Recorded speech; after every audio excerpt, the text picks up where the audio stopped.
시옷 인스티튜트. 안녕하세요. 시온연구소입니다. 오늘은 호리 기미토시의 문제 해결을 위한 퍼실리테이션의 기술이라는 1빛 출판사에서 이제 출간한 도서 속에서 이야기 나눌 수 있는 내용을 여러분들과 공유해 보고자 하는데요.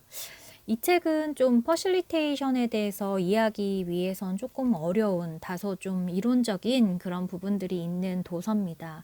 그래서 저도 이제 책을 한 번에 이렇게 읽어내려가기는 좀 어려웠던 그런 책인데요. 그럼에도 불구하고 제가 이 책을 선택한 것은 기존에, 그러니까 시중에 나와 있는 퍼실리테이션에 관련된 책들이 굉장히 좀 그러니까 틀만 설명하는 책들이 굉장히 많은 것 같아요. 그래서 이론적인 부분보다는 그냥 실천적인 어떤 사례들을 제시함으로써 이런 느낌이고 이런 분위기로 진행을 해야 되는 거구나라는 어떤 감은 쉽게 그 책을 통해서 이해할 수 있겠지만, 직접 퍼실리테이션을 기획하기 위해서 좀 세부적으로 접근할 때에는 빠지는 부분들이 좀 많다. 좀 더 쉬운 이야기로 해본다면, 우리가 대학에서 배우는 이론이나 이런 어떤 이론서 같은 경우에는 사실 실상 현장에 가면 그 이론을 활용했다라고 보기는 굉장히 어려우나, 강의를 다시 한번 이렇게 뭐 촬영이든 뭐 녹화본이든 다시 보다 보면 내가 설계한 그 강의 속에 이미 그 이론, 우리가 이전에 배웠던 이론의 내용이 정립되어 있는 경우들이 굉장히 많잖아요. 그래서 이론을 알고 설계를 한 경우와 이론을 모르는 상태에서 그냥 상황에 맞춰서 설계한 경우는 아무래도 그 수준에 있어서 차이가 있다고 느껴지는데요. 그래서 저 같은 경우에는 이 문제 해결을 위한 퍼실리테이션의 기술이라는 이 책, 그래서 이 책에 나와 있는 여러 기술들에 대한 이론이 퍼실리테이션을 좀 깊이 더 알아갈 수 있고, 내가 설계하는 데 있어서 보다 많은 어떤 경우의 수 안에서 좀 더 전문적인 스킬이 함양되어 있는 그런 설계가 가능하다라고 저는 생각을 합니다. 그 중에서도 오늘은 왜 미팅이 미팅으로서 가능하지 못하게 되는가 파트에 대한 내용을 여러분들과 함께 좀 공유해 보기로 하겠습니다. 회의를 굉장히 많이 하는데요. 저는 회의 상황에서 이 퍼실리테이터가 굉장히 중요한 역할을 하고, 또 회의 중에 이렇게 퍼실리테이터가 참여하는 회의들이 많이 늘어나야 된다라고 생각을 하는 주의입니다. 제가 퍼실리테이션을 공부하고 퍼실리테이터로서의 어떤 수업을 설계하기 때문이기도 하겠지만은, 우리가 회의라는 걸 가만히 생각해 보면 사실 그 안에서 이루어지는 감정적인 소모가 굉장히 많은 것 같아요. 그래서 내가 이야기하고 싶지만 이야기 못하는 상황, 그리고 내가 이렇게 이야기하고 싶지만 또 그 어떤 진행자의 목소리라든지 진행자가 강조하는 바에 의해서 끌려다닐 수밖에 없는, 그래서 우리가 회의 상황에서 굉장히 퍼실리테이터의 역할이 크다라고 보겠는데요. 이 책에서는 회의는 시간과 장소를 공유하는 복수의 사람들이 서로 간의 활발한 커뮤니케이션을 통해서 지혜를 결집해가는 문제 해결의 중심 프로세스다라고 이야기를 하고 있습니다. 그래서 서로가 다른 의견에서 시작해서 완전히 새로운 아이디어를 창조하는 데에는 미팅이 가장 효율적인 방법이고, 구성원들이 서로 이해하고 연대감을 형성하기 위한 귀중한 기회이기도 하다라고 이야기를 하고 있고요. 이러한 회의 상황에서의 어떤 그 논의를 이해하지 못하면 그 논의가 제대로 진행되지 못하거나, 아니면 그냥 이해하지 못한 상태에서 그냥 논의가 진행되기도 한다라는 그런 리스크도 설명을 하고 있어요. 그래서 메시지를 바르게 명확하게 전달하기 위해서는, 혹은 이해하기 위해서는 논리의 역할이 중요한데, 그런 어떤 논리를, 프로세스를 가지고 이제 설명을 하고 있습니다. 그래서 그 회의에서의 논의를 이해한다라는 거는 메시지의 의미를 이해하고 논의 속에서의 어떤 위치를 부여함으로써 그 논의는 방향에 맞게 진행이 된다라고 볼 수 있는데, 이 메시지의 의미를 이해하는 것은 기존 그 기관에서 근무하는 직원들의 어떤 커뮤니케이션으로도 충분히 가능하지만 이 논의 속에서 위치를 부여하는 것은 이 논의를 구조화할 수 있는 그런 프로세스를 제시할 수 있는 그 퍼실리테이터가 진행하는데 오는 굉장히 큰 장점이다라고 볼 수 있겠습니다. 여기에서는 미팅을 제대로 하기 위해서 커뮤니케이션이라는 것을 강조하고 있는데 이 커뮤니케이션의 필수 불가결한 세 가지의 요소에 대해서 설명을 하고 있는데 그 세 가지 요소가 어디를 지나서 어디에 도달하는가 그리고 어디를 기점으로 하느냐 그래서 장소가 어디이냐 그리고 마지막 그 도달점 목표점이 어디이냐 그리고 기준 이런 것들을 평가할 수 있는 기준은 무엇이냐라고 이제 이야기를 하고 있습니다. 여기에서 이 논리의 3요소를 설명하기 위해서 이 사실을 말하고 그리고 근거를 들어서 말하고 그리고 의견, 내 의견을 말한다 이렇게 해서 세 가지로 좀 설명을 하고 있거든요.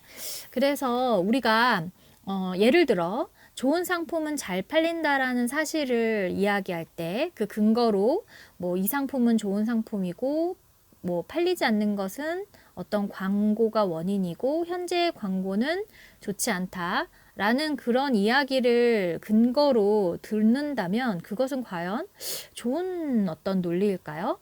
이 좋은 상품은 잘 팔린다에서 이 좋은이라는 어떤 형용사를 우리는 좀 구체적이고 명확하게 세 기준을 세울 필요가 있겠는데요. 그래서 이 좋은이라는 판단될 수 있는 그 기준이 필요하다라는 거죠. 이 좋은 상품이라는 게 유익한 건지 아니면은 보기에 좋은 것인지 아니면 뭐 사용하는데 편리한 것인지 등등에 대한 어떤 기준이 필요하다는 거죠. 그래서 그 기준을 가지고 근거를 세우고 그리고 주장과 근거를 적절히 배합해서 어떤 사람이 이야기한다면 그게 이제 의견이 되겠죠. 그래서 어떤 미팅에 있어서 저도 이제 수업을 하면서 친구들하고 그런 이야기를 간혹 하거든요. 그래서 비판은 굉장히 쉽다. 누군가의 어떤 의견에 대해서 그건 아닌 것 같은데 그건 별로인 것 같은데까지 이야기하기는 굉장히 쉬운데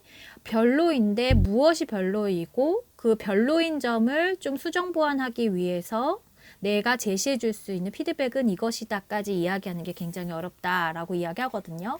그 이야기도 결국은 사실을 이야기하기는 쉽지만 그 사실이 왜 사실인지에 대한 근거를 제시해서 나의 의견화시켜서 말을 하는 것이 굉장히 어렵다라고 이야기를 해볼 수 있겠죠. 그래서 미팅에서 우리가 커뮤니케이션을 한다라는 것은 사실을 얘기하고 근거를 들어서 내 의견을 명확하게 설명을 하는 것 그것이 중요한 시작점이라고 볼 수 있겠습니다. 그래서 이러한 사실을 이야기할 때부터도 벌써 우리가 목표를 정해놓지 않는다면 그 목표 안에서의 사실을 구분하기가 굉장히 어렵죠. 그래서 우리가 지금 여기 모인 목적이 무엇인지에 대해서 분명하게 함으로써 그 목적에 따른 사실을 우리는 서로 공유할 수 있다라고 이렇게 이야기를 할 수 있겠습니다. 논의를 구조화해서 논점이 어긋나지 않게 하라라는 건데요. 그러니까 앞서 이야기했던 점 중에서 우리는 그 목적에 맞는 기준을 세워야 된다라는 겁니다. 그래서 여기에서는 논의를 만들어가는 기술이란 최초의 관문은 미팅을 시작할 때 아젠다의 설정이다. 목적의식이 통일되지 않은 미성숙한 팀이나 내부에 심각한 대립을 끌어안고 있는 팀은 이 단계에서 충돌이 일어나는 경우가 대부분이다.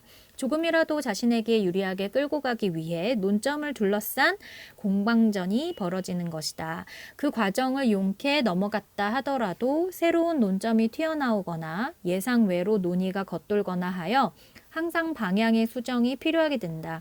이해가 충돌하여 복잡하게 뒤엉킨 논의의 양상을 풀어주고 임기응변으로 논의의 구조와 방법을 변화시켜 가지 않으면 안 된다. 이러한 프로세스 관리에서 가장 중요한 것은 논의를 정리하여 알기 쉬운 형태로 제시함으로써 논점이 어긋나지 않게 하는 것이다. 라고 이야기하고 있습니다. 그래서 이런 논의를 구조화하는 기본 단계로 어떤 우선순위를 부여하는 것을 이야기하고 있는데요. 그래서 이 정의되지 않는 논의를 가지고 좀 분류를 해보는 거죠. 우리가 과연 여기서 왜 모였는지에 대한 좀 내용을 이야기한 다음에 그것을 좀 분리해서 그것에 대해서 과연 어떤 것들이 좀 더 중요한 것인지, 논점의 어떤 그런 위치나 순서를 좀 설정해 놓는 그런 시간이 필요하다라고 하면서 애매한 의견은 좀 빼라 라고 이야기하고 있거든요. 그래서 우리가 퍼실리테이션 할 때 사용하는 파킹랏이라는 이제 그런 어떤 기법들은 우리가 이야기하다가 한 사람만 그것을 중요하게 생각한다든지 아니면 좀 논점에서 애매하게 벗어난 내용 혹은 걸친 내용이라든지 이런 것들은 좀 빼서 확실한 분명한 목적과 기준을 만드는 것이 굉장히 중요하다. 그래서 이 책에서는 의견을 확실히 해서 의견의 덩어리를 만들어서 의견의 연결을 만든 후 논의해야 할 논점을 열거한다라는 네 가지의 어떤 순서를 제시하고 있기도 합니다. 이것을 논의의 첨예와 논의의 조직화, 논의의 체계와 논점의 설정이라고 이야기하고 있습니다. 그래서 처음에는 중요한 부분을 좀 뽑아내는 거예요. 그래서 우리가 오늘 모인 미팅에서 가장 필요한 필수적으로 좀 만족해야 되는 키워드 같은 것들을 먼저 뽑아내고 그런 어떤 키워드를 통해서 우리는 이제 개방형 질문, 왜 그러한지에 대한 본질적인 질문으로 들어가서 그 다음엔 그런 어떤 질문들이 나왔다면 우리 이쯤에서 좀 정리할 필요가 있죠. 그래서 이것에 대해서 찬성하는 것과 반대 입장으로 나누어서 지금까지 우리가 나왔던 그런 중요 부분에 대한 질문들 속에서 나왔던 목적들에 대해서 과연 우리는 계속 이 논의를 진행해야 될지에 대한 내용을 다시 한번 확인할 필요가 있습니다. 그래서 마지막에는 사실 집중이 아주 뛰어난 사람들끼리의 어떤 모임이라 하더라도 이렇게 앞에서 굉장히 무겁게 키워드를 뽑아내고 질문을 통해서 대답을 하고 또 그것에 대해서 찬성과 반대로 나누어서 할 것인지 안 할 것인지까지의 이 프로세스가 진행되는 동안 다 각자의 사람이고 다 각자의 경험이 있기 때문에 그래서 우리는 결론이 무엇인지에 대해서도 서로는 약간씩은 다른 결론에 도달할 수 있거든요.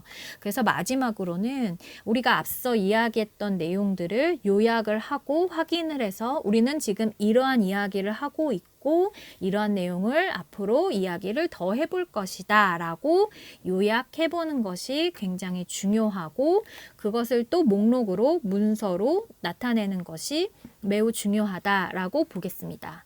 또 중간에 어떤 내용에 대해서 이해가 되지 않는다든지 내가 생각한 목적과는 좀 다른 부분으로 이야기가 진행되는 경우에는 질문을 통해서 그러니까 폐쇄적으로 그건 좀 아니지 않나요? 라기보다는 지금 이 의견을 이야기하고 있는데 지금 그 말씀하신 내용이 여기에 맞나요? 합당한가요? 제가 이해를 제대로 하지는 못한 것은 아닌가요? 등등의 어떤 질문을 사용할 때에도 발언의 본질을 계속해서 파악하기 위해서 혹은 발언의 본질에서 조금 벗어난 사람을 다시 끌어들이기 위해서 질문을 하는 것도 하나의 방법이다라고 볼 수 있겠습니다. 오늘은 미팅을 할 때 과연 우리가 좀 퍼실리테이션을 함으로써 어떠한 부분에 좀 신경을 쓰면 좋을지에 대해서 이야기 나눠봤는데요.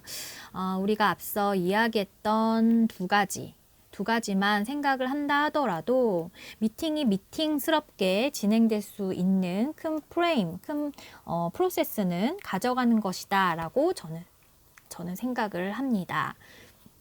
굉장히 좋은 내용이 많은 책인데 앞으로도 이 책을 통해서 여러분들께 이야기해 드릴 수 있는 부분을 이야기할 수 있는 시간이 되기를 바랍니다. 그럼 오늘은 여기까지입니다. 다음 시간에 다시 만나 뵙도록 하겠습니다. 그럼 여러분 안녕.